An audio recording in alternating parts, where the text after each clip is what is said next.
RSS कार्यालय में computer operator थे सैनी। खट्टर की कार चलाई, सरल स्वभाव सबसे बड़ी ताकत। सीएम फेस बने तो रिकॉर्ड सीटें जीती बीजेपी। 1990 के दशक की बात है। हरियाणा में राष्ट्रीय स्वयंसेवक संघ यानी आरएसएस अपने विस्तार की कोशिश में था। संघ प्रचारक ज्यादा से ज्यादा युवाओं को जोड़ने की कोशिश कर रहे थे। इसी दौरान अंबाला के मिर्जापुर माजरा गांव से आने वाले एक युवक को आरएसएस के बारे में पता चला। वो पंचकुला के संघ कार्यालय पहुंचा। यहाँ उसकी मुलाकात मनोहर लाल खट्टर से हुई। खट्टर तब संघ के प्रचारक थे। युवक संघ में आने लगा, संघ की शाखाओं में शामिल होने लगा। खट्टर ने उसे पत्र लिखने का काम दिया, साथ ही कंप्यूटर सीखने की सलाह भी दी। एक दिन युवक ने खट्टर से अपने परिवार की तंगहाली के बारे में बताया। इसके बाद खट्टर ने उसको रहने के लिए संघ कार्यालय में जगह दे दी। वो खट्टर के साथ एक कमरे में रहने लगा। नरेंद्र मोदी भी जब हरियाणा आते तो उसी युवक के कमरे में रुकते थे। खट्टर किसी जिले के दौरे पर जाते तो वो युवक उनकी गाड़ी भी चलाता था। आगे चलकर खट्टर बीजेपी में चले गए। बाद में वो युवक भी उनके साथ बीजेपी से जुड़ गया। 2009 में वो पहली बार विधानसभा चुनाव में उतरा, लेकिन हार गया। करीब 10 साल बाद उस युवक की किस्मत ऐसी चमकी कि बड़े बड़े दिग्गजों को पछाड़कर अब वो दूसरी बार हरियाणा का मुख्यमंत्री बनने वाला है। नायब सिंह सैनी। नायब सिंह सैनी को बुधवार 16 अक्टूबर को विधायक दल का नेता चुना गया। इसके बाद उन्होंने राज्यपाल के सामने सरकार बनाने का दावा पेश किया। कल गुरुवार को वो पंचकुला में दूसरी बार मुख्यमंत्री पद की शपथ लेंगे। 25 जनवरी 1970 अंबाला के मिर्जापुर माजरा गांव के एक ओबीसी परिवार में नायब सिंह सैनी का जन्म हुआ। उन्होंने बिहार के BR अम्बेडकर विश्वविद्यालय से ग्रेजुएशन किया। इसके बाद मेरठ के चौधरी चरण सिंह विश्वविद्यालय से कानून की डिग्री ली।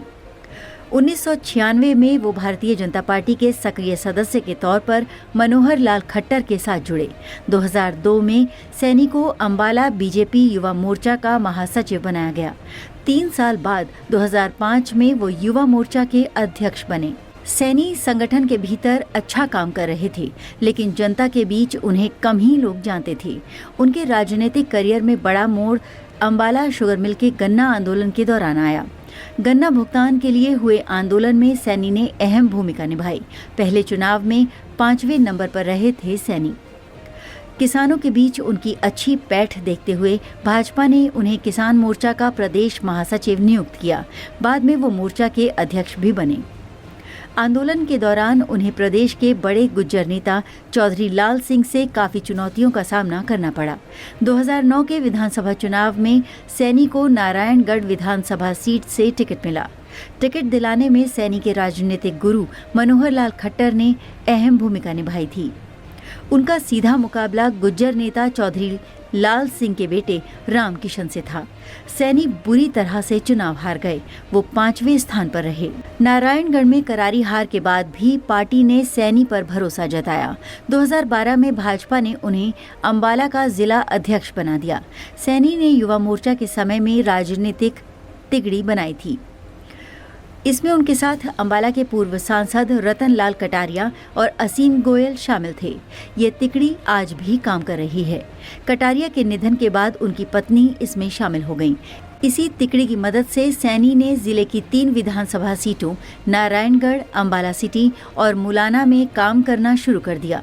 अंबाला जिले की 4थी विधानसभा सीट अंबाला कैंट में अनिल विज का बोलबाला था।